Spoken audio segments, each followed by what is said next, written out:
As Mr. Herbert Bligh glanced for the first time at the house which was to be his future abode in San Francisco, he was somewhat startled. In that early period of feverish civic improvement, the street before it had been repeatedly graded and lowered until the dwelling, originally a pioneer suburban villa perched upon a slope of Telegraph Hill, now stood 60 feet above the sidewalk, superposed like some Swiss chalet on successive galleries built in the sandhill, and connected by a half-dozen distinct zigzag flights of wooden staircase. Stimulated, however, by the thought that the view from the top would be a fine one, and that existence there would have all the quaint originality of Robinson Crusoe's tree dwelling, Mr. Bligh began cheerfully to mount the steps. It should be premised that, although a recently appointed clerk in a large banking house, Mr. Bligh was somewhat youthful and imaginative, and regarded the ascent as part of that excelsior climbing pointed out by a great poet as a praiseworthy function of ambitious youth. Reaching at last the level of the veranda, he turned to the view. The distant wooded shore of Contra Costa, the tossing white caps and dancing sails of the bay between, and the foreground at his feet of wharves and piers, with their reed-like jungles of masts and cordage, made up a bright, if somewhat material, picture. To his right rose the crest of the hill, historic and memorable as the site of the old semaphoric telegraph, the tossing of whose gaunt arms formerly thrilled the citizens with tidings from the sea. Turning to the house, he recognized the prevailing style of light cottage architecture, although incongruously confined to narrow building plots and the civic regularity of a precise street frontage. Thus a dozen other villas, formerly scattered over the slope, had been laboriously displaced and moved to the rigorous parade line drawn by the street surveyor, no matter how irregular and independent their design and structure. Happily, the few scrub oaks and low bushes which formed the scant vegetation of this vast sand dune offered no obstacle and suggested no incongruity. Beside the house before which Mr. Bligh now stood, a prolific Madeira vine, quickened by the 6-month sunshine, had alone survived the displacement of its foundations, and in its untrimmed luxuriance half hid the upper veranda from his view. Still glowing with his exertion, the young man rang the bell and was admitted into a fair-sized drawing-room, whose tasteful and well-arranged furniture at once prepossessed him. An open piano, a sheet of music carelessly left on the stool, a novel lying face downwards on the table beside a skein of silk, and the distant rustle of a vanished skirt through an inner door, gave a suggestion of refined domesticity to the room that touched the fancy of the homeless and nomadic Bligh. He was still enjoying, in half embarrassment, that vague and indescribable atmosphere of a refined woman's habitual presence, when the door opened and the mistress of the house formally presented herself. She was a faded but still handsome woman. Yet she wore that peculiar long, limp, formless house shawl which in certain phases of Anglo-Saxon spinster and widowhood assumes the functions of the recluse's veil and announces the renunciation of worldly vanities and a resigned indifference to external feminine contour. The most audacious masculine arm would shrink from clasping that shapeless void in which the flatness of asceticism or the heavings of passion might alike lie buried. She had also in some mysterious way imported into the fresh and pleasant room a certain Bombazzini shadow of the past, and a suggestion of that appalling reminiscence known as better days. Though why it should be always represented by ashen memories, or why better days in the past should be supposed to fix their fitting symbol in depression in the present, Mr. Bligh was too young and too preoccupied at the moment to determine. He only knew that he was a little frightened of her, and fixed his gaze with a hopeless fascination on a letter which she somewhat portentously carried under the shawl, and which seemed already to have yellowed in its arctic shade. "Mr. Carstone has written to me that you would call," said Mrs. Brooks with languid formality.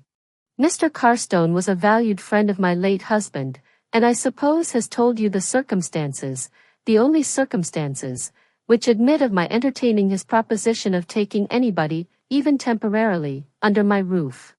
The absence of my dear son for 6 months at Portland, Oregon, enables me to place his room at the disposal of Mr. Carstone's young protégé, who, Mr. Carstone tells me, and I have every reason to believe, is, if perhaps not so seriously inclined nor yet a church communicant, still of a character and reputation not unworthy to follow my dear Tappington in our little family circle as he has at his desk in the bank."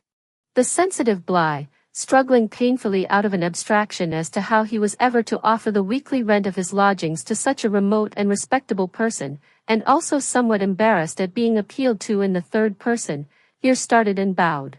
"The name of Bly is not unfamiliar to me," continued Mrs. Brooks, pointing to a chair and sinking resignedly into another, where her baleful shawl at once assumed the appearance of a dust cover. "Some of my dearest friends were intimate with the Blys of Philadelphia. They were a branch of the Maryland Blys of the Eastern Shore, of whom my Uncle James married. Perhaps you are distantly related?" Mrs. Brooks was perfectly aware that her visitor was of unknown Western origin, and a poor but clever protégé of the rich banker, but she was one of a certain class of American women who, in the midst of a fierce democracy, are more or less cat-like conservators of family pride and lineage, and more or less felinely inconsistent and treacherous to republican principles. Bly, who had just settled in his mind to send her the rent anonymously, as a weekly valentine, recovered himself and his spirits in his usual boyish fashion. "I am afraid, Mrs. Brooks," he said gaily, "I cannot lay claim to any distinguished relationship, even to that Nellie Bly, who, you remember, winked her eye when she went to sleep." He stopped in consternation. The terrible conviction flashed upon him that this quotation from a popular Negro minstrel's song could not possibly be remembered by a lady as refined as his hostess, or even known to her superior son.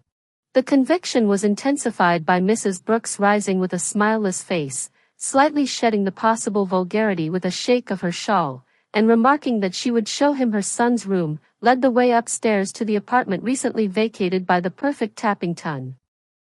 Preceded by the same distant flutter of unseen skirts in the passage which he had first noticed on entering the drawing-room, and which evidently did not proceed from his companion, whose self-composed cerements would have repressed any such indecorous agitation, Mr. Bly stepped timidly into the room. It was a very pretty apartment, suggesting the same touches of tasteful refinement in its furniture and appointments, and withal so feminine in its neatness and regularity, that, conscious of his frontier habits and experience, he felt at once repulsively incongruous. "I cannot expect, Mr. Bly," said Mrs. Brooks resignedly, "that you can share my son's extreme sensitiveness to disorder and irregularity, but I must beg you to avoid as much as possible disturbing the arrangement of the bookshelves, which, you observe, comprise his books of serious reference, the biblical commentaries, and the sermons which were his habitual study.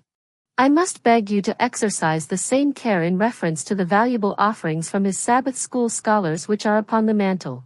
The embroidered bookmarker, the gift of the young ladies of his Bible class in Dr. Stout's church, is also, you perceive, kept for ornament and affectionate remembrance.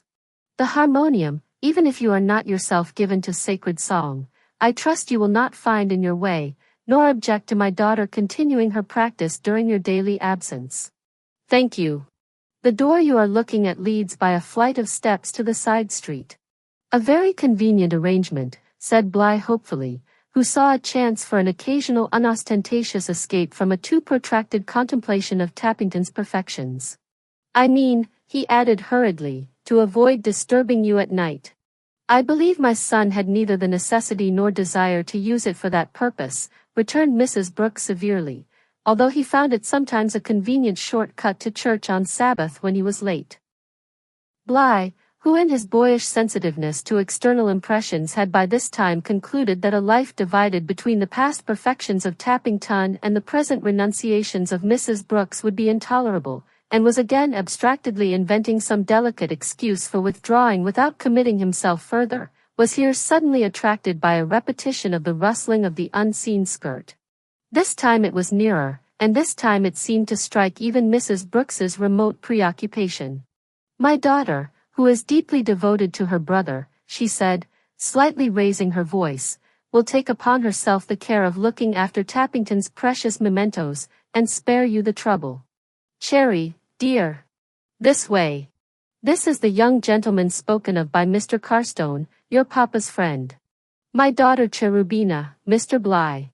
The fair owner of the rustling skirt, which turned out to be a pretty French print, had appeared at the doorway.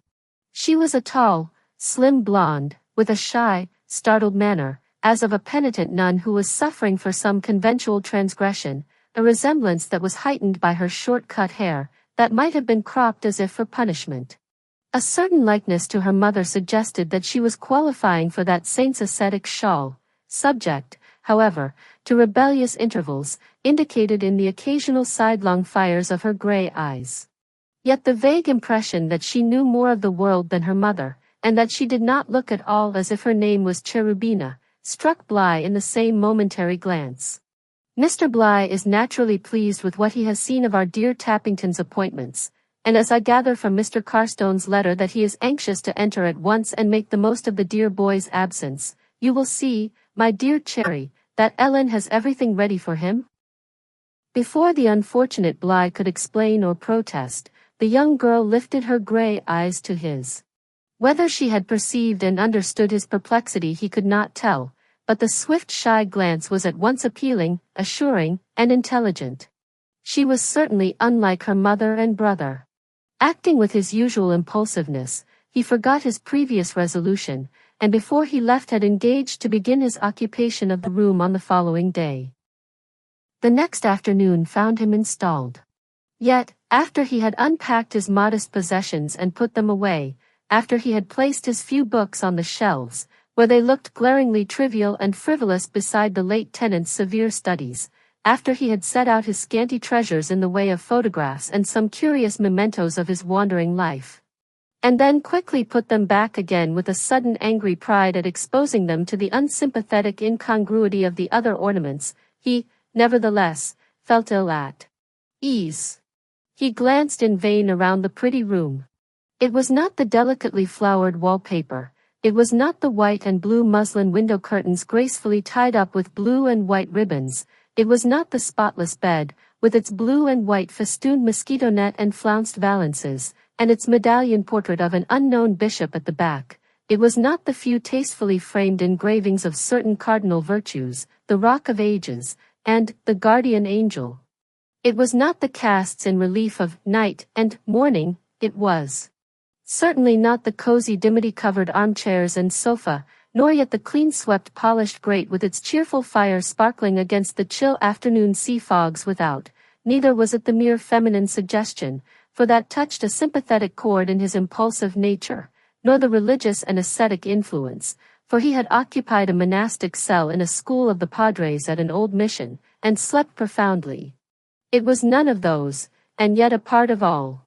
Most habitations retain a cast or shell of their previous tenant that, fitting tightly or loosely, is still able to adjust itself to the newcomer. In most occupied apartments there is still a shadowy suggestion of the owner's individuality. There was nothing here that fitted Bligh, nor was there either, strange to say, any evidence of the past proprietor in this inhospitality of sensation. It did not strike him at the time that it was this very lack of individuality which made it weird and unreal, that it was strange only because it was artificial, and that a real Tappington had never inhabited it. He walked to the window, that never-failing resource of the unquiet mind, and looked out. He was a little surprised to find that, owing to the grading of the house, the scrub oaks and bushes of the hill were nearly on the level of his window, as also was the adjoining side street on which his second door actually gave. Opening this, the sudden invasion of the sea fog and the figure of a pedestrian casually passing along the disused and abandoned pavement not a dozen feet from where he had been comfortably seated, presented such a striking contrast to the studious quiet and coziness of his secluded apartment that he hurriedly closed the door again with a sense of indiscreet exposure. Returning to the window, he glanced to the left, and found that he was overlooked by the side veranda of another villa in the rear, evidently on its way to take position on the line of the street. Although in actual and deliberate transit on rollers across the backyard and still occulting a part of the view, it remained, after the reckless fashion of the period, inhabited. Certainly, with a door fronting a thoroughfare, and a neighbor gradually approaching him, he would not feel lonely or lack excitement. He drew his armchair to the fire and tried to realize the all-pervading yet evasive Tappington. There was no portrait of him in the house, and although Mrs. Brooks had said that he favored his sister, Bligh had, without knowing why, instinctively resented it. He had even timidly asked his employer, and had received the vague reply that he was good-looking enough, and the practical but discomposing retort, "What do you want to know for?" As he really did not know why, the inquiry had dropped.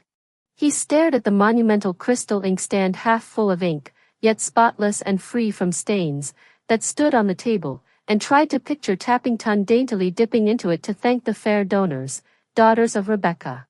Who were they? And what sort of man would they naturally feel grateful to? What was that? He turned to the window, which had just resounded to a slight tap or blow, as if something soft had struck it. With an instinctive suspicion of the propinquity of the adjoining street he rose, but a single glance from the window satisfied him that no missile would have reached it from thence. He scanned the low bushes on the level before him, certainly no one could be hiding there. He lifted his eyes toward the house on the left. The curtains of the nearest window appeared to be drawn suddenly at the same moment. Could it have come from there? Looking down upon the window ledge, there lay the mysterious missile, a little misshapen ball. He opened the window and took it up. It was a small handkerchief tied into a soft knot, and dampened with water to give it the necessary weight as a projectile. Was it apparently the trick of a mischievous child? But here a faint knock on the door leading into the hall checked his inquiry. He opened it sharply in his excitement, and was embarrassed to find the daughter of his hostess standing there, shy, startled, and evidently equally embarrassed by his abrupt response. "Mother only wanted me to ask you if Ellen had put everything to rights," she said, making a step backwards. "Oh, thank you. Perfectly," said Herbert with effusion. "Nothing could be better done. In fact, you're quite sure she hasn't forgotten anything? Or that there isn't anything you would like changed?" she continued, with her eyes leveled on the floor. "Nothing, I assure you," he said, looking at her downcast lashes. As she still remained motionless, he continued cheerfully, Would you care to look round and see?" "No, I thank you." There was an awkward pause. He still continued to hold the door open. Suddenly she moved forward with a schoolgirl's stride, entered the room, and going to the harmonium, sat down upon the music stool beside it, slightly bending forward, with one long, slim, white hand on top of the other, resting over her crossed knees. Herbert was a little puzzled. It was the awkward and brusque act of a very young person, and yet nothing now could be more gentle and self-composed than her figure and attitude. "Yes," he continued, smilingly, "I am only afraid that I may not be able to live quite up to the neatness and regularity of the example I find here everywhere. You know I am dreadfully careless and not at all orderly. I shudder to think what may happen, but you and your mother, Miss Brooks, I trust, will make up your minds to overlook and forgive a good deal. I shall do my best to be worthy of Mr. Tapp, of my predecessor, but even then I am afraid you'll find me a great bother." She raised her shy eyelids. The faintest ghost of a long-buried dimple came into her pale cheek as she said softly, to his utter consternation, "Rats." Had she uttered an oath he could not have been more startled than he was by this choice gem of Western saloon slang from the pure lips of this Evangeline-like figure before him. He sat gazing at her with a wild hysteric desire to laugh. She lifted her eyes again, swept him with a slightly terrified glance, and said, "Tapp says you all say that when anyone makes believe politeness to you." "Oh, your brother says that, does he?" said Herbert, laughing. "Yes, and sometimes, old rats. But," she continued hurriedly, "he doesn't say it, he says you all do. My brother is very particular, and very good. Dr. Stout loves him. He is thought very much of in all Christian circles. That bookmark was given to him by one of his classes." Every trace of her dimples had vanished. She looked so sweetly grave, and withal so maidenly, sitting there slightly smoothing the lengths of her pink fingers, that Herbert was somewhat embarrassed. "But I assure you, Miss Brooks, I was not making believe. I am really very careless, and everything is so proper, I mean so neat and pretty, here, that he stopped, and, observing the same backward wandering of her eye as of a filly about to shy, quickly changed the subject. "You have, or are about to have, neighbors," he said, glancing towards the windows as he recalled the incident of a moment before. "Yes, and they're not at all nice people. They are from Pike County, and very queer. They came across the plains in '50. They say, stranger, the men are vulgar, and the girls very forward. Tap forbids my ever going to the window and looking at them. They're quite what you would call off-color. Herbert, who did not dare to say that he never would have dreamed of using such an expression in any young girl's presence, was plunged in silent consternation. Then your brother doesn't approve of them, he said, at last, awkwardly. Oh, not at all. He even talked of having ground glass put in all these windows, only it would make the light bad. Herbert felt very embarrassed. If the mysterious missile came from these objectionable young persons, it was evidently because they thought they had detected a more accessible and sympathizing individual in the stranger who now occupied the room. He concluded he had better not say anything about it. Miss Brooks's golden eyelashes were bent towards the floor. "Do you play sacred music, Mr. Bligh?" she said, without raising them. "I am afraid not. Perhaps you know only Negro minstrel songs?" "I am afraid, yes. I know one." The dimples faintly came back again. "It's called The Ham-Fat Man. Some day when Mother isn't in I'll play it for you." Then the dimples fled again, and she immediately looked so distressed that Herbert came to her assistance. "I suppose your brother taught you that too?" "Oh dear, no," she returned, with her frightened glance. "I only heard him say some people preferred that kind of thing to sacred music, and one day I saw a copy of it in a music store window in Clay Street, and bought it. Oh no. Tappington didn't teach it to me." In the pleasant discovery that she was at times independent of her brother's perfections, Herbert smiled, and sympathetically drew a step nearer to her.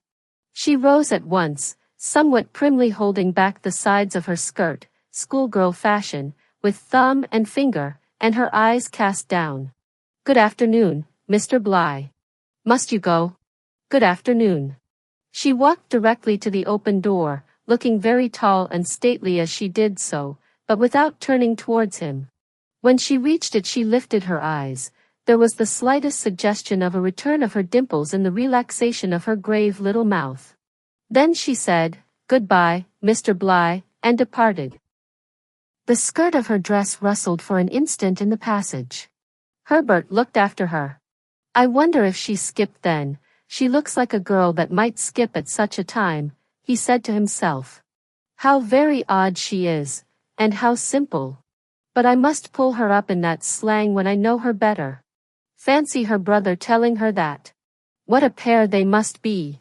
Nevertheless, when he turned back into the room again he forbore going to the window to indulge further curiosity in regard to his wicked neighbors.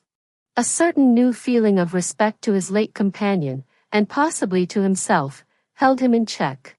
Much as he resented Tappington's perfections, he resented quite as warmly the presumption that he was not quite as perfect, which was implied in that mysterious overture. He glanced at the stool on which she had been sitting with a half-brotherly smile, and put it reverently on one side with a very vivid recollection of her shy maidenly figure. In some mysterious way too the room seemed to have lost its formal strangeness. Perhaps it was the touch of individuality, hers, that had been wanting. He began thoughtfully to dress himself for his regular dinner at the Poodle Dog restaurant, and when he left the room he turned back to look once more at the stool where she had sat. Even on his way to that fast and famous café of the period he felt, for the first time in his thoughtless but lonely life, the gentle security of the home he had left behind him. It was 3 or 4 days before he became firmly adjusted to his new quarters. During this time he had met Cherry casually on the staircase, in going or coming, and received her shy greetings, but she had not repeated her visit, nor again alluded to it. He had spent part of a formal evening in the parlor in company with a calling deacon, who, unappalled by the Indian shawl for which the widow had exchanged her household cerements on such occasions, appeared to Herbert to have remote matrimonial designs, as far at least as a sympathetic deprecation of the vanities of the present, an echoing of her sighs like a modest encore, a preternatural gentility of manner, a vague allusion to the necessity of bearing one another's burdens, and an everlasting promise in store, would seem to imply. To Herbert's vivid imagination, a discussion on the doctrinal points of last Sabbath's sermon was fraught with delicate suggestion, and an acceptance by the widow of an appointment to attend the Wednesday evening lectures had all the shy, reluctant yielding of a granted rendezvous. Oddly enough, the more formal attitude seemed to be reserved for the young people, who, in the suggestive atmosphere of this spiritual flirtation, alone appeared to preserve the proprieties and, to some extent, decorously chaperone their elders. Herbert gravely turned the leaves of Cherry's music while she played and sang one or two discreet but depressing songs expressive of her unalterable but proper devotion to her mother's clock, her father's armchair, and her aunt's Bible, and Herbert joined somewhat boyishly in the soul-subduing refrain. Only once he ventured to suggest in a whisper that he would like to add her music stool to the adorable inventory, but he was met by such a disturbed and terrified look that he desisted. "Another night of this wild and reckless dissipation will finish me," he said lugubriously to himself when he reached the solitude of his room. "I wonder how many times a week I'd have to help the girl play the spiritual gooseberry downstairs before we could have any fun ourselves."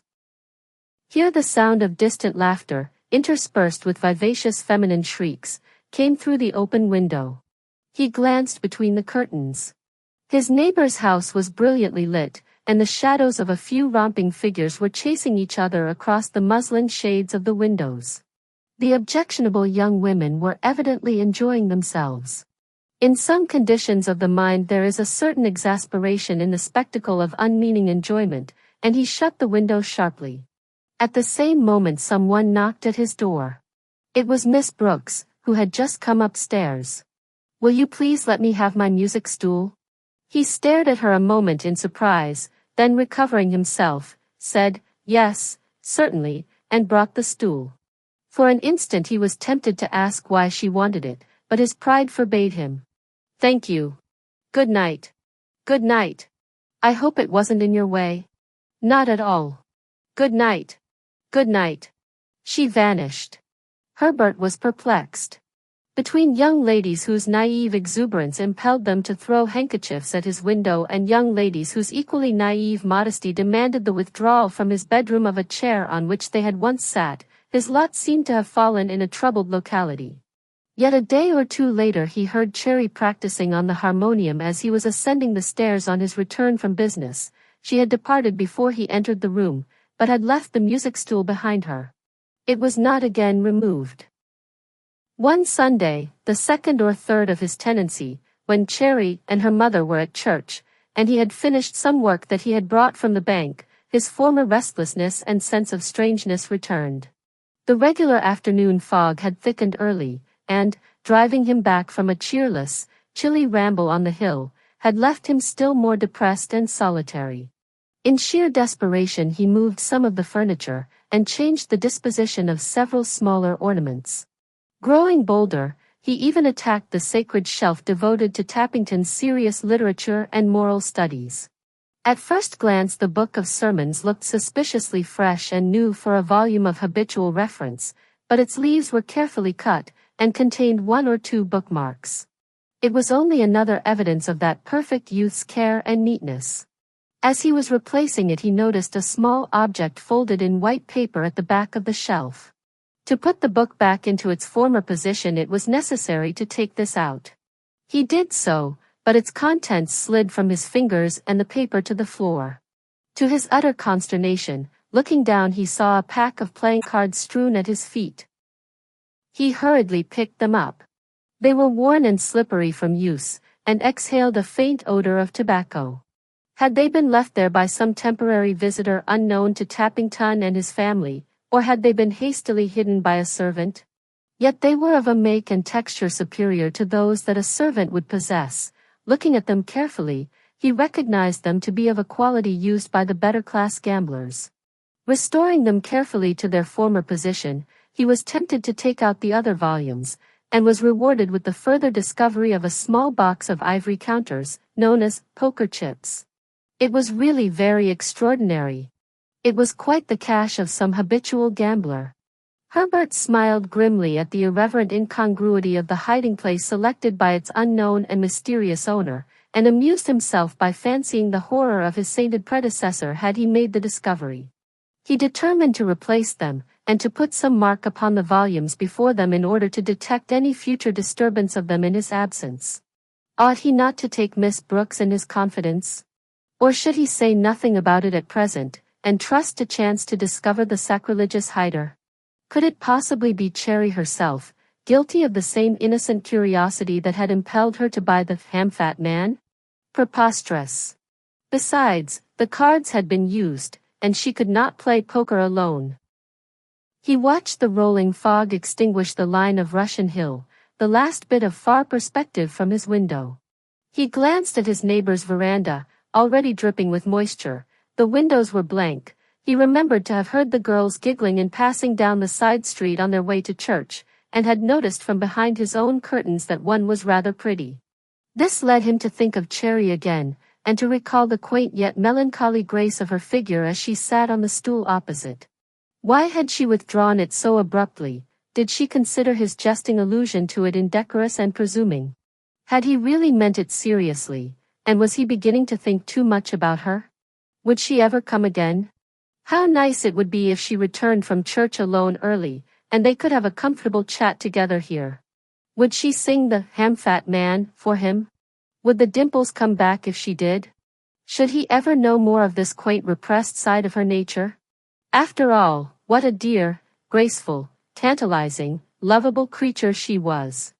Ought he not at all hazards try to know her better? Might it not be here that he would find a perfect realization of his boyish dreams, and in her all that? What nonsense he was thinking! Suddenly Herbert was startled by the sound of a light but hurried foot upon the wooden outer step of his second door, and the quick but ineffective turning of the door handle. He started to his feet, his mind still filled with a vision of Cherry. Then he as suddenly remembered that he had locked the door on going out, putting the key in his overcoat pocket. He had returned by the front door, and his overcoat was now hanging in the lower hall. The door again rattled impetuously. Then it was supplemented by a female voice in a hurried whisper, "Open quick, can't you? Do hurry." He was confounded. The voice was authoritative, not unmusical, but it was not Cherry's. Nevertheless he called out quickly, "One moment, please, and I'll get the key," dashed downstairs and up again, breathlessly unlocked the door and threw it open. Nobody was there. He ran out into the street.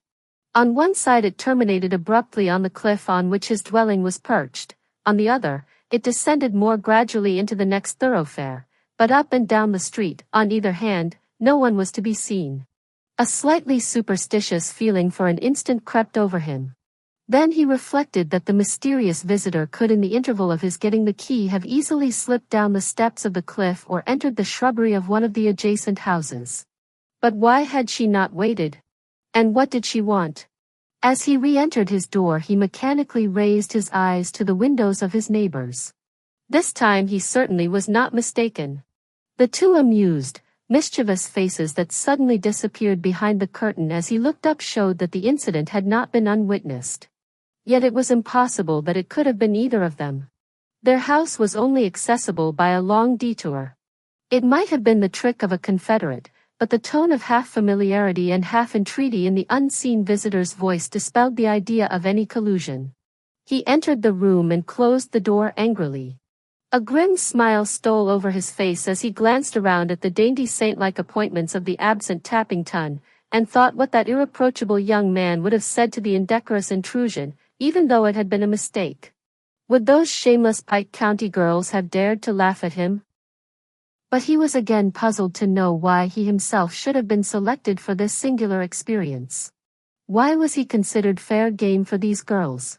And, for the matter of that, now that he reflected upon it, why had even this gentle, refined, and melancholy Cherry thought it necessary to talk slang to him on their first acquaintance, and offer to sing him the ham-fat man? It was true he had been a little gay, but never dissipated.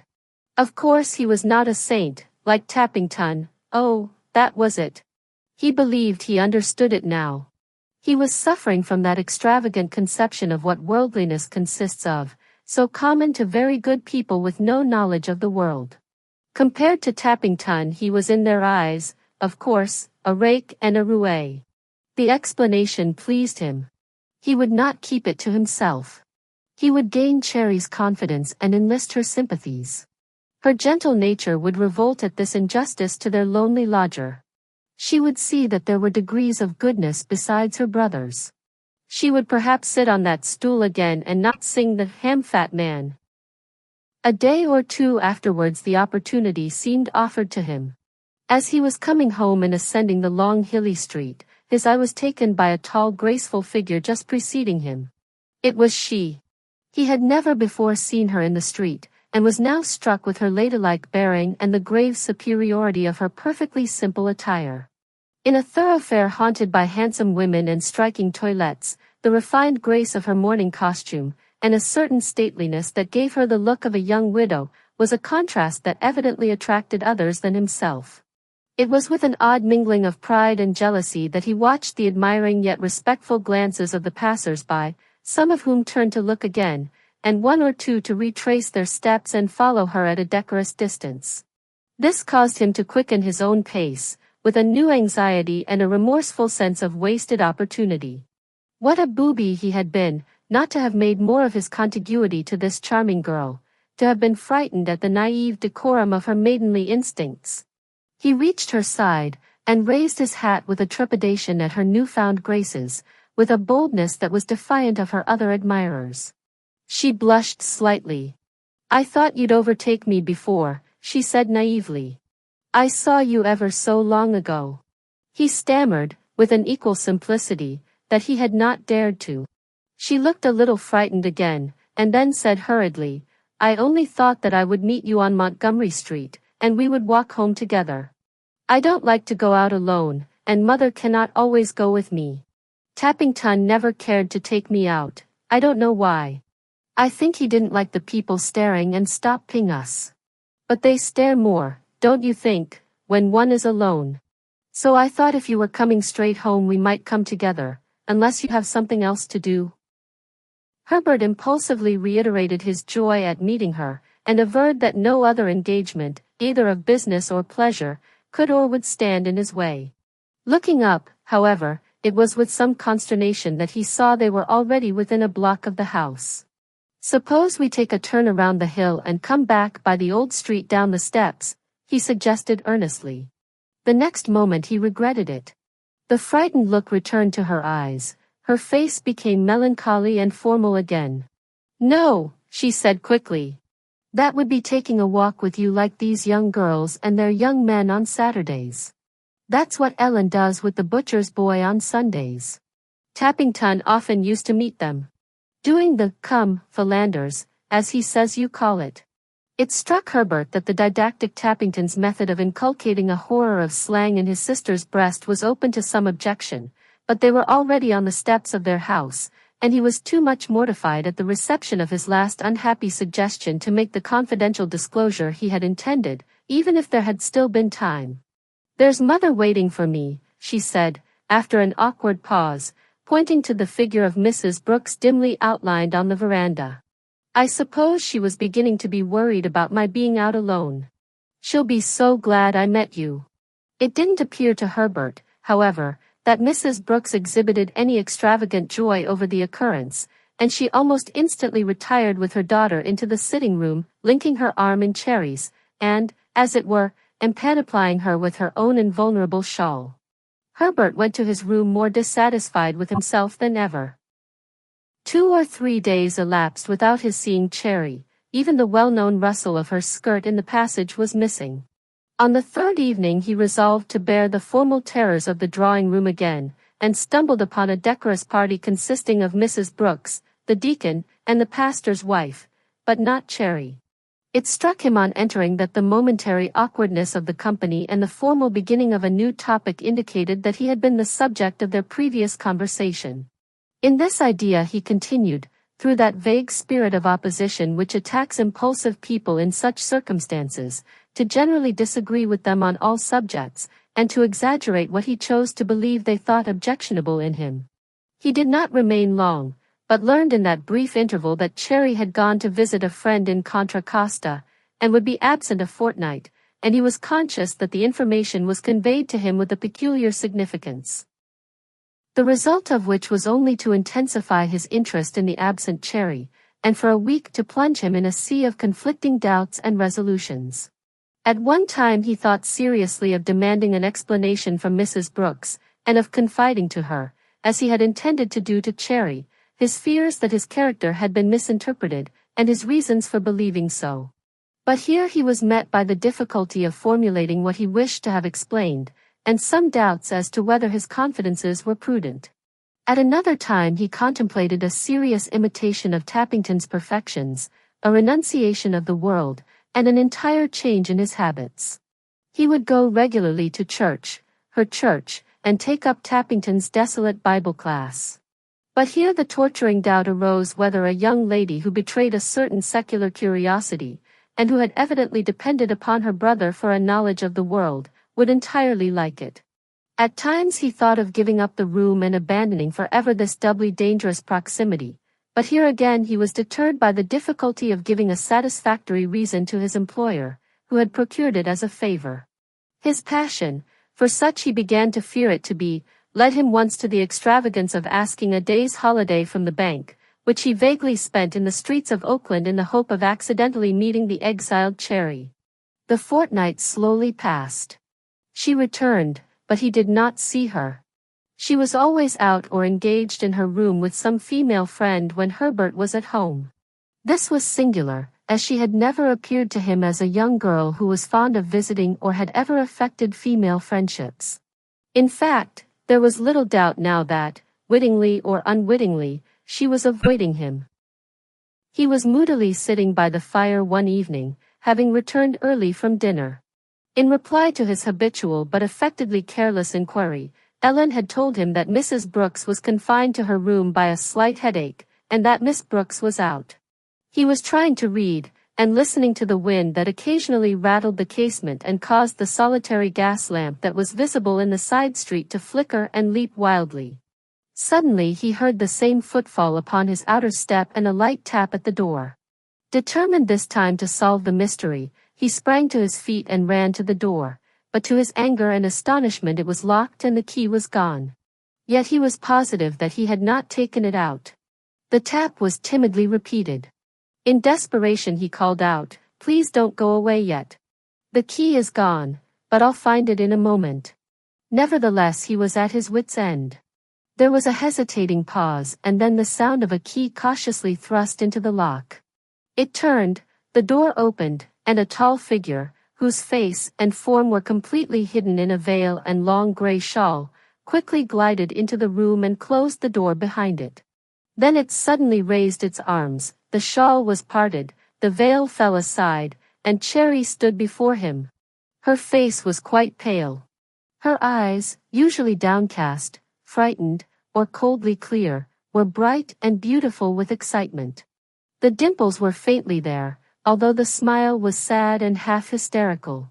She remained standing, erect and tall, her arms dropped at her side, holding the veil and shawl that still depended from her shoulders. "So, I've caught you," she said, with a strange little laugh. "Oh yes. Please don't go away yet. I'll get the key in a moment," she continued, mimicking his recent utterance. He could only stammer, "Miss Brooks, then it was you?" "Yes, and you thought it was Esichi, didn't you? Well, and you're caught." "I didn't believe it, I wouldn't believe it when they said it. I determined to find it out myself. And I have, and it's true." Unable to determine whether she was serious or jesting, and conscious only of his delight at seeing her again, he advanced impulsively. But her expression instantly changed. She became at once stiff and schoolgirlishly formal, and stepped back towards the door. "Don't come near me, or I'll go," she said quickly, with her hand upon the lock. "But not before you tell me what you mean," he said half laughingly half earnestly. "Who is Esichi? And what wouldn't you have believed? For upon my honor, Miss Brooks, I don't know what you are talking about." His evident frankness and truthful manner appeared to puzzle her. "You mean to say you were expecting no one?" she said sharply. "I assure you I was not. And no woman was ever here, at that door?" He hesitated. "Not tonight, not for a long time, not since you returned from Oakland." "Then there was one?" "I believe so." You don't know? I believed it was a woman from her voice, for the door was locked, and the key was downstairs. When I fetched it and opened the door, she, or whoever it was gone. And that's why you said so imploringly, just now, please don't go away yet? You see I've caught you. Ah! I don't wonder you blush. If he had, his cheeks had caught fire from her brilliant eyes and the extravagantly affected sternness, as of a schoolgirl monitor, in her animated face. Certainly he had never seen such a transformation. Yes, but, you see, I wanted to know who the intruder was, he said, smiling at his own embarrassment. You did. Well, perhaps that will tell you.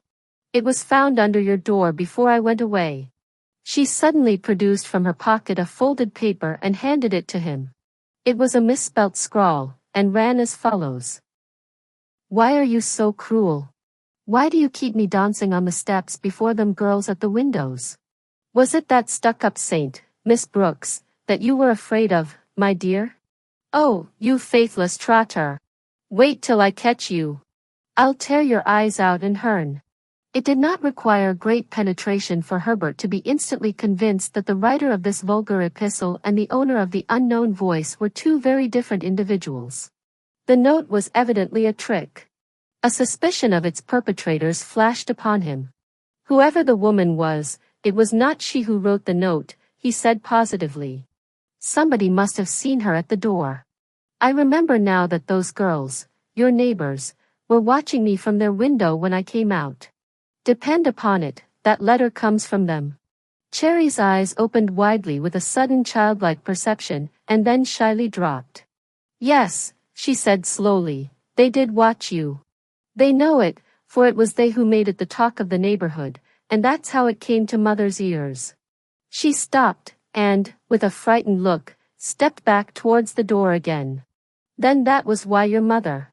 Oh yes, interrupted Cherry quickly. That was why I went over to Oakland, and why Mother forbade my walking with you again, and why she had a talk with friends about your conduct, and why she came near telling Mr. Carstone all about it until I stopped her. She checked herself. He could hardly believe his eyes. The pale, nun-like girl was absolutely blushing. I thank you, Miss Brooks, he said gravely, for your thoughtfulness, although I hope I could have still proven my innocence to Mr. Carstone, even if some unknown woman tried my door by mistake, and was seen doing it. But I am pained to think that you could have believed me capable of so wanton and absurd an impropriety, and such a gross disrespect to your mother's house. But, said Cherry with childlike naivete, you know you don't think anything of such things, and that's what I told Mother. You told your mother that? Oh yes, I told her Tappington says it's quite common with young men. Please don't laugh, for it's very dreadful. Tappington didn't laugh when he told it to me as a warning. He was shocked. But, my dear Miss Brooks. There, now you're angry, and that's as bad. Are you sure you didn't know that woman? Positive. Yet you seemed very anxious just now that she should wait till you opened the door. That was perfectly natural. I don't think it was natural at all. But, according to Tappington. Because my brother is very good you need not make fun of him. I assure you I have no such intention. But what more can I say? I give you my word that I don't know who that unlucky woman was. No doubt she may have been some nearsighted neighbor who had mistaken the house, and I dare say was as thoroughly astonished at my voice as I was at hers. Can I say more? Is it necessary for me to swear that since I have been here no woman has ever entered that door, but who? Yourself. I know what you mean, she said hurriedly, with her old frightened look, gliding to the outer door. It's shameful what I've done.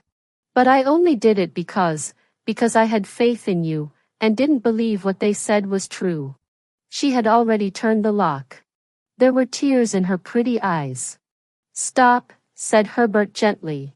He walked slowly towards her, and within reach of her frightened figure stopped with the timid respect of a mature and genuine passion.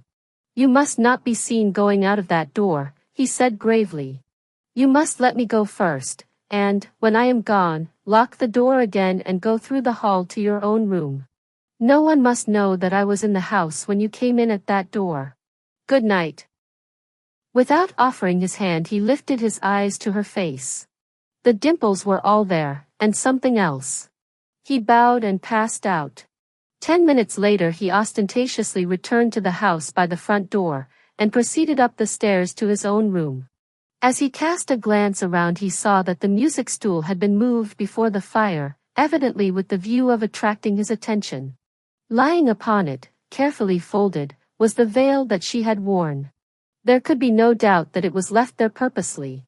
With a smile at this strange girl's last characteristic act of timid but compromising recklessness, after all his precautions, he raised it tenderly to his lips, and then hastened to hide it from the reach of vulgar eyes. But had Cherry known that its temporary resting place that night was under his pillow, she might have doubted his superior caution. When he returned from the bank the next afternoon, Cherry rapped ostentatiously at his door. "Mother wishes me to ask you," she began with a certain prim formality, which nevertheless did not preclude dimples, "if you would give us the pleasure of your company at our church festival tonight?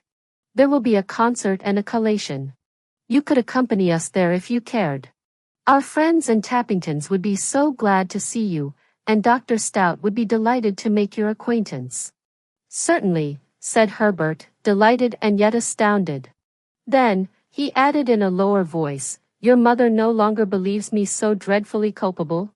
"Oh no," said Cherry in a hurried whisper, glancing up and down the passage. "I've been talking to her about it, and she is satisfied that it is all a jealous trick and slander of these neighbors.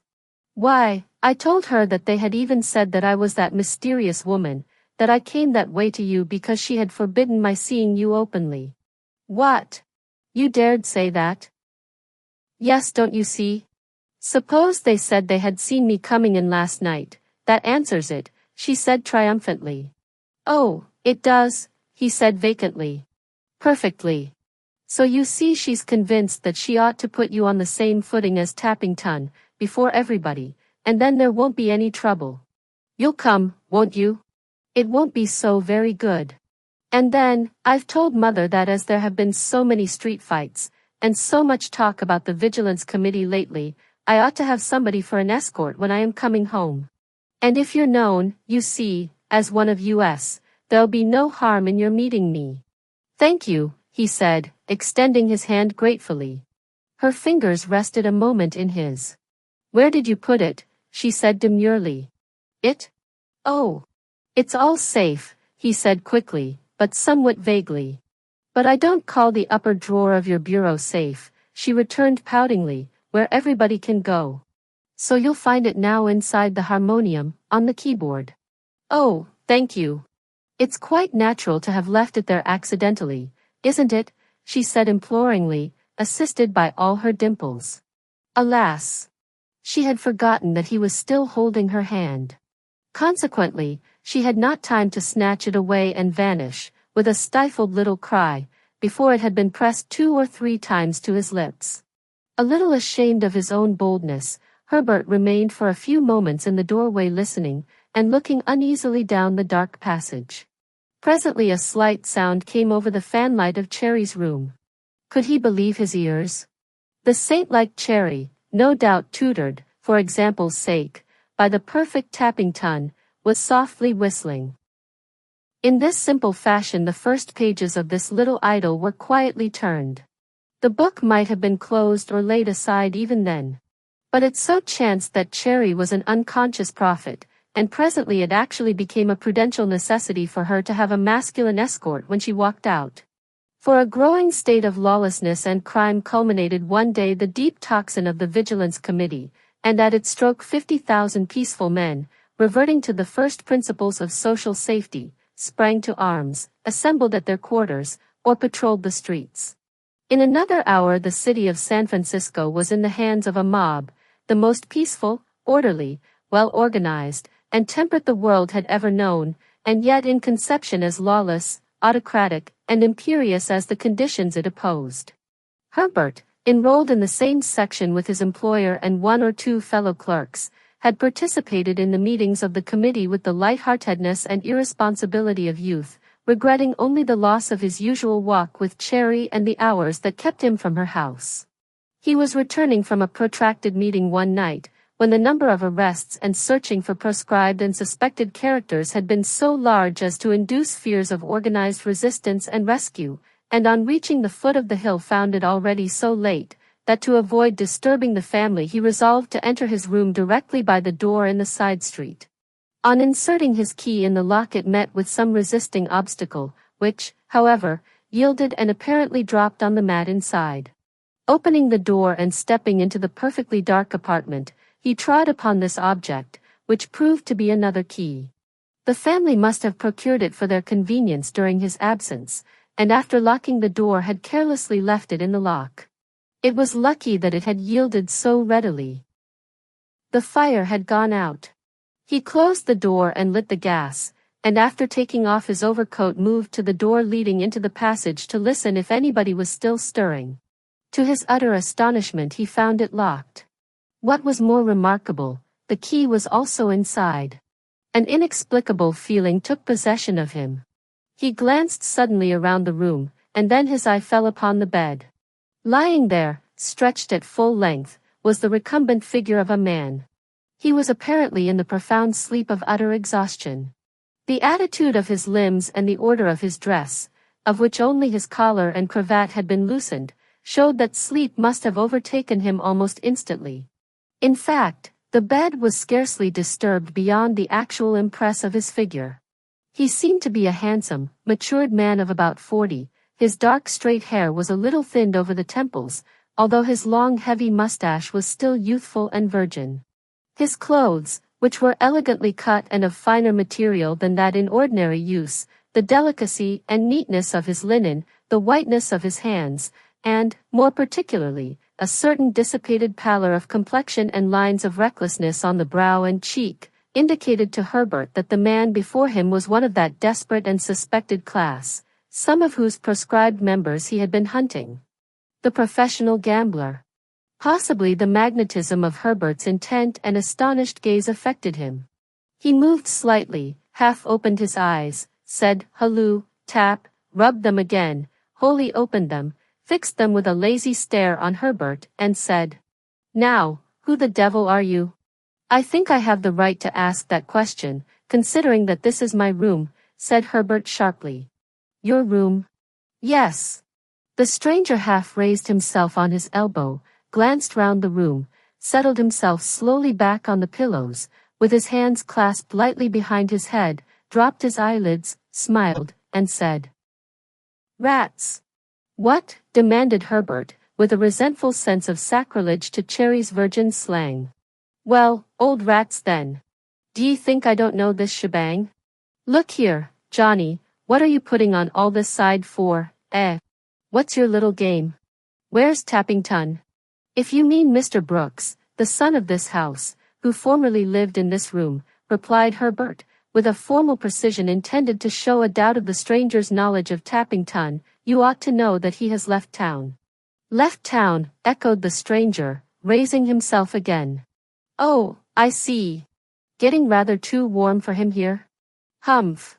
I ought to have thought of that. Well, you know, he did take mighty big risks, anyway." He was silent a moment, with his brows knit and a rather dangerous expression in his handsome face. "So some D hound gave him away, eh?"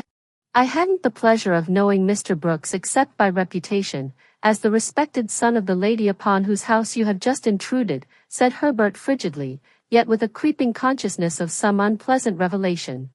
The stranger stared at him for a moment, again looked carefully round the room, and then suddenly dropped his head back on the pillow, and with his white hands over his eyes and mouth tried to restrain a spasm of silent laughter.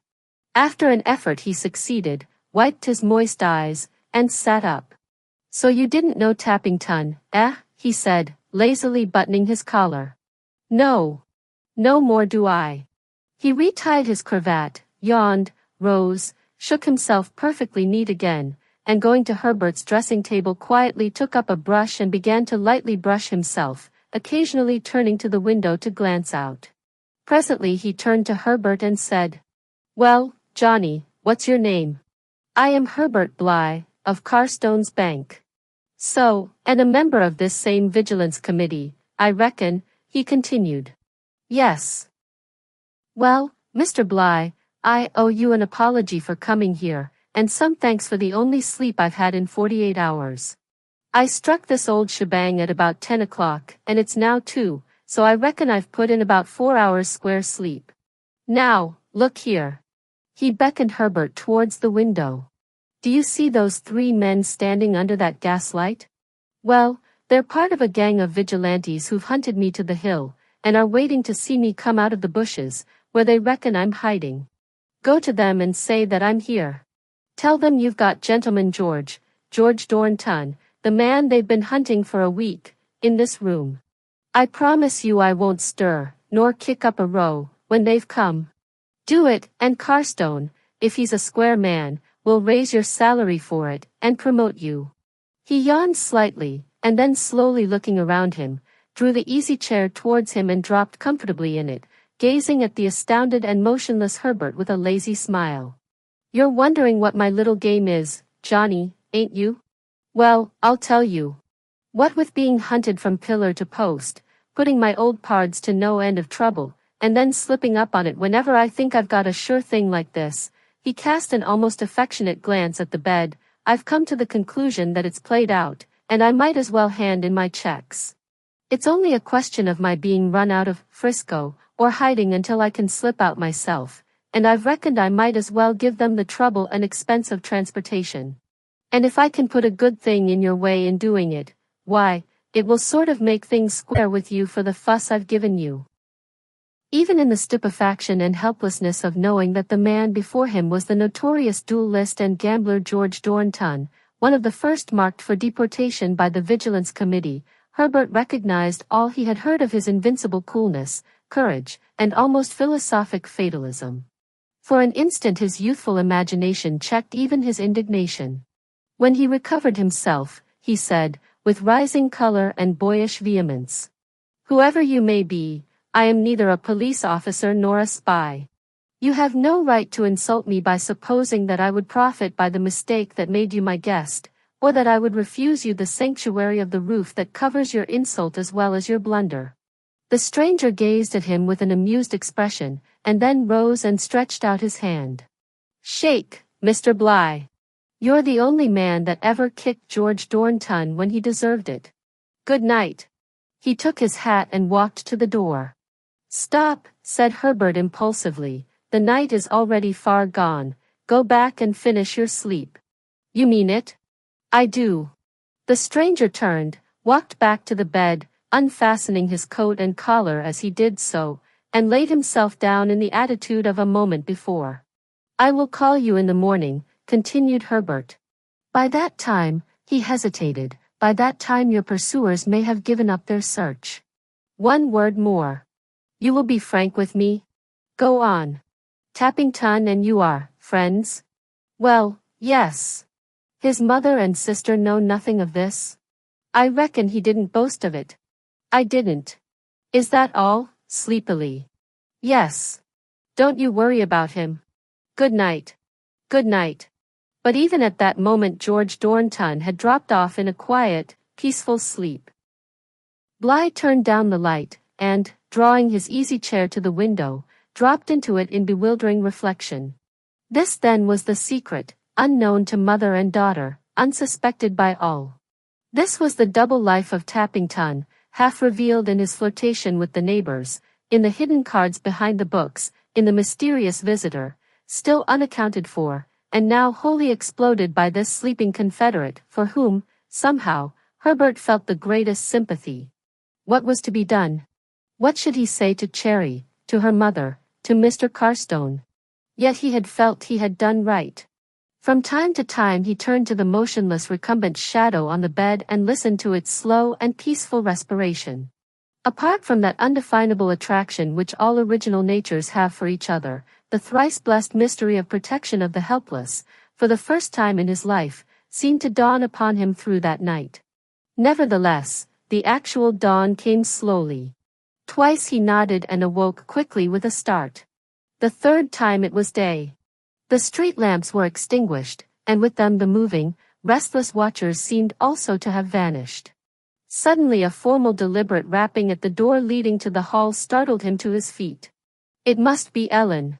So much the better, he could quickly get rid of her. He glanced at the bed. Dornton slept on undisturbed. He unlocked the door cautiously, and instinctively fell back before the erect, shawled, and decorous figure of Mrs. Brooks. But an utterly new resolution and excitement had supplanted the habitual resignation of her handsome features, and given them an angry sparkle of expression. Recollecting himself, he instantly stepped forward into the passage, drawing to the door behind him, as she, with equal celerity, opposed it with her hand. "Mr. Bligh," she said deliberately, "Ellen has just told me that your voice has been heard in conversation with someone in this room late last night. Up to this moment I have foolishly allowed my daughter to persuade me that certain infamous scandals regarding your conduct here were false. I must ask you as a gentleman to let me pass now and satisfy myself." "But, my dear madam, one moment. Let me first explain, I beg," stammered Herbert with a half-hysterical laugh. "I assure you a gentleman friend." But she had pushed him aside and entered precipitately. With a quick feminine glance round the room she turned to the bed, and then halted in overwhelming confusion. "It's a friend," said Herbert in a hasty whisper. "A friend of mine who returned with me late, and whom, on account of the disturbed state of the streets, I induced to stay here all night. He was so tired that I have not had the heart to disturb him yet." "Oh, pray don't, I beg," said Mrs. Brooks with a certain youthful vivacity, but still gazing at the stranger's handsome features as she slowly retreated. "Not for worlds." Herbert was relieved. She was actually blushing. "You see, it was quite unpremeditated, I assure you. We came in together," whispered Herbert, leading her to the door, "and I—" "Don't believe a word of it, madam," said a lazy voice from the bed, as the stranger leisurely raised himself upright, putting the last finishing touch to his cravat as he shook himself neat again. "I'm an utter stranger to him, and he knows it. He found me here, biding from the vigilantes, who were chasing me on the hill. I got in at that door, which happened to be unlocked. He let me stay because he was a gentleman, and I wasn't. I beg your pardon, madam, for having interrupted him before you, but it was a little rough to have him lie on my account when he wasn't the kind of man to lie on his own. You'll forgive him, won't you, please, and, as I'm taking myself off now, perhaps you'll overlook my intrusion too." It was impossible to convey the lazy frankness of this speech, the charming smile with which it was accompanied, or the easy yet deferential manner with which, taking up his hat, he bowed to Mrs. Brooks as he advanced toward the door. "But," said Mrs. Brooks, hurriedly glancing from Herbert to the stranger, "it must be the vigilantes who are now hanging about the street. Ellen saw them from her window, and thought they were your friends, Mr. Bligh. This gentleman, your friend," she had become a little confused in her novel excitement, "really ought not to go out now. It would be madness. If you wouldn't mind his remaining a little longer, it certainly would be safer," said Herbert, with wondering gratitude. "I certainly shouldn't consent to his leaving my house now," said Mrs. Brooks with dignity, "and if you wouldn't mind calling Cherry here, Mr. Bligh, she's in the dining room, and then showing yourself for a moment in the street and finding out what they wanted, it would be the best thing to do." Herbert flew downstairs. In a few hurried words he gave the same explanation to the astounded Cherry that he had given to her mother, with the mischievous addition that Mrs. Brooks's unjust suspicions had precipitated her into becoming an amicable accomplice, and then ran out into the street. Here he ascertained from one of the vigilantes, whom he knew, that they were really seeking Dornton, but that, concluding that the fugitive had already escaped to the wharves, they expected to withdraw their surveillance at noon. Somewhat relieved, he hastened back, to find the stranger calmly seated on the sofa in the parlor with the same air of frank indifference, lazily relating the incidents of his flight to the two women, who were listening with every expression of sympathy and interest. "Poor fellow," said Cherry, taking the astonished Bligh aside into the hall, "I don't believe he's half as bad as they said he is, or as even he makes himself out to be. But did you notice, mother?" Herbert, a little dazed, and, it must be confessed, a trifle uneasy at this ready acceptance of the stranger, abstractedly said he had not. Why, it's the most ridiculous thing. She's actually going round without her shawl, and doesn't seem to know it. When Herbert finally reached the bank that morning, he was still in a state of doubt and perplexity. He had parted with his grateful visitor, whose safety in a few hours seemed assured, but without the least further revelation or actual allusion to anything antecedent to his selecting Tappington's room as refuge. More than that, Herbert was convinced from his manner that he had no intention of making a confidant of Mrs. Brooks, and this convinced him that Dornton's previous relations with Tappington were not only utterly inconsistent with that young man's decorous reputation, but were unsuspected by the family. The stranger's familiar knowledge of the room, his mysterious allusions to the risks Tappington had taken, and his sudden silence on the discovery of Bligh's ignorance of the whole affair all pointed to some secret that, innocent or not, was more or less perilous, not only to the son but to the mother and sister. Of the latter's ignorance he had no doubt, but had he any right to enlighten them? Admitting that Tappington had deceived them with the others, would they thank him for opening their eyes to it? If they had already a suspicion, would they care to know that it was shared by him? Halting between his frankness and his delicacy, the final thought that in his budding relations with the daughter it might seem a cruel bid for her confidence, or a revenge for their distrust of him, inclined him to silence. But an unforeseen occurrence took the matter from his hands. At noon he was told that Mr. Carstone wished to see him in his private room. Satisfied that his complicity with Dornton's escape was discovered, the unfortunate Herbert presented himself, pale but self-possessed, before his employer. That brief man of business bade him be seated, and standing himself before the fireplace, looked down curiously, but not unkindly, upon his employee. Mr. Bligh, the bank does not usually interfere with the private affairs of its employees, but for certain reasons which I prefer to explain to you later, I must ask you to give me a straightforward answer to one or two questions. I may say that they have nothing to do with your relations to the bank, which are to us perfectly satisfactory. More than ever convinced that Mr. Carstone was about to speak of his visitor, Herbert signified his willingness to reply.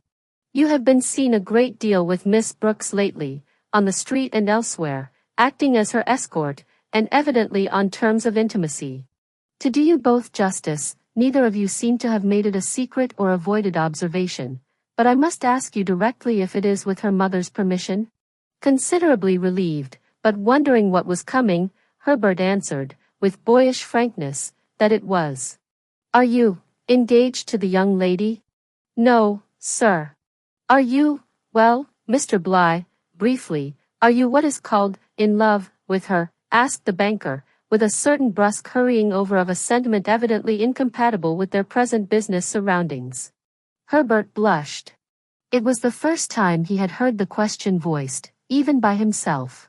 I am, he said resolutely. And you wish to marry her? If I dared ask her to accept a young man with no position as yet, stammered Herbert. People don't usually consider a young man in Carstone's bank of no position, said the banker dryly, and I wish for your sake that were the only impediment. For I am compelled to reveal to you a secret. He paused, and folding his arms, looked fixedly down upon his clerk. Mr. Bligh, Tappington Brooks, the brother of your sweetheart, was a defaulter and embezzler from this bank. Herbert sat dumbfounded and motionless. Understand two things, continued Mr. Carstone quickly. First, that no purer or better women exist than Miss Brooks and her mother. Secondly, that they know nothing of this, and that only myself and one other man are in possession of the secret. He slightly changed his position, and went on more deliberately. 6 weeks ago Tappington sat in that chair where you are sitting now, a convicted hypocrite and thief. Luckily for him, although his guilt was plain, and the whole secret of his double life revealed to me, a sum of money advanced in pity by one of his gambling confederates had made his accounts good and saved him from suspicion in the eyes of his fellow clerks and my partners. At first he tried to fight me on that point, then he blustered and said his mother could have refunded the money, and asked me what was a paltry $5,000.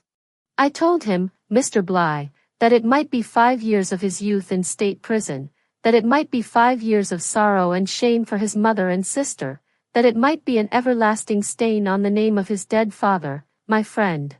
He talked of killing himself. I told him he was a cowardly fool. He asked me to give him up to the authorities. I told him I intended to take the law in my own hands and give him another chance, and then he broke down. I transferred him that very day, without giving him time to communicate with anybody, to our branch office at Portland, with a letter explaining his position to our agent, and the injunction that for 6 months he should be under strict surveillance. I myself undertook to explain his sudden departure to Mrs. Brooks, and obliged him to write to her from time to time. He paused, and then continued, "So far I believe my plan has been successful. The secret has been kept. He has broken with the evil associates that ruined him here. To the best of my knowledge he has had no communication with them since. Even a certain woman here who shared his vicious hidden life has abandoned him." "Are you sure?" asked Herbert involuntarily, as he recalled his mysterious visitor. "I believe the Vigilance Committee has considered it a public duty to deport her and her confederates beyond the state," returned Carstone dryly. Another idea flashed upon Herbert. "And the gambler who advanced the money to save Tappington?" he said breathlessly. "Wasn't such a hound as the rest of his kind, if report says true," answered Carstone. "He was well known here as George Dornton, Gentleman George, a man capable of better things. But he was before your time, Mr. Bligh. You don't know him." Herbert didn't deem it a felicitous moment to correct his employer, and Mr. Carstone continued, "I have now told you what I thought it was my duty to tell you. I must leave you to judge how far it affects your relations with Miss Brooks." Herbert did not hesitate. "I should be very sorry, sir, to seem to undervalue your consideration or disregard your warning, but I am afraid that even if you had been less merciful to Tappington, and he were now a convicted felon, I should change neither my feelings nor my intentions to his sister." "And you would still marry her," said Carstone sternly. "You, an employee of the bank, would set the example of allying yourself with one who had robbed it?" "I am afraid I would, sir," said Herbert slowly. "Even if it were a question of your remaining here," said Carstone grimly. Poor Herbert already saw himself dismissed and again taking up his weary quest for employment, but, nevertheless, he answered stoutly. "Yes, sir. And nothing will prevent you marrying Miss Brooks?" "Nothing, save my inability to support her." "Then," said Mr. Carstone, with a peculiar light in his eyes, "it only remains for the bank to mark its opinion of your conduct by increasing your salary to enable you to do so." "Shake hands, Mr. Bligh," he said, laughing. "I think you'll do to tie to, and I believe the young lady will be of the same opinion. But not a word to either her or her mother in regard to what you have heard. And now I may tell you something more. I am not without hope of Tappington's future, nor, it, without some excuse for his fault, sir. He was artificially brought up. When my old friend died, Mrs. Brooks, still a handsome woman, like all her sex, wouldn't rest until she had another devotion, and wrapped herself and her children up in the church. Theology may be all right for grown people, but it's apt to make children artificial, and Tappington was pious before he was fairly good. He drew on a religious credit before he had a moral capital behind it. He was brought up with no knowledge of the world, and when he went into it, it captured him. I don't say there are not saints born into the world occasionally, but for every one you'll find a lot of promiscuous human nature. My old friend Josh Brooks had a heap of it, and it wouldn't be strange if some was left in his children, and burst through their straight-lacing in a queer way. That's all. Good morning, Mr. Bligh. Forget what I've told you for 6 months, and then I shouldn't wonder if Tappington was on hand to give his sister away." Mr. Carstone's prophecy was but half realized. At the end of 6 months Herbert Bligh's discretion and devotion were duly rewarded by Cherry's hand. But Tappington did not give her away. That saintly prodigal passed his period of probation with exemplary rectitude, but, either from a dread of old temptation, or some unexplained reason, he preferred to remain in Portland, and his fastidious nest on Telegraph Hill knew him no more. The key of the little door on the side street passed, naturally, into the keeping of Mrs. Bligh. Whether the secret of Tappington's double life was ever revealed to the two women is not known to the chronicler. Mrs. Bligh is reported to have said that the climate of Oregon was more suited to her brother's delicate constitution than the damp fogs of San Francisco, and that his tastes were always opposed to the mere frivolity of metropolitan society. The only possible reason for supposing that the mother may have become cognizant of her son's youthful errors was in the occasional visits to the house of the handsome George Dornton, who, in the social revolution that followed the brief reign of the Vigilance Committee, characteristically returned as a dashing stockbroker, and the fact that Mrs. Brooke seemed to have discarded her ascetic shawl forever. But as all this was contemporaneous with the absurd rumor, that owing to the loneliness induced by the marriage of her daughter she contemplated a similar change in her own condition, it is deemed unworthy the serious consideration of this veracious chronicle.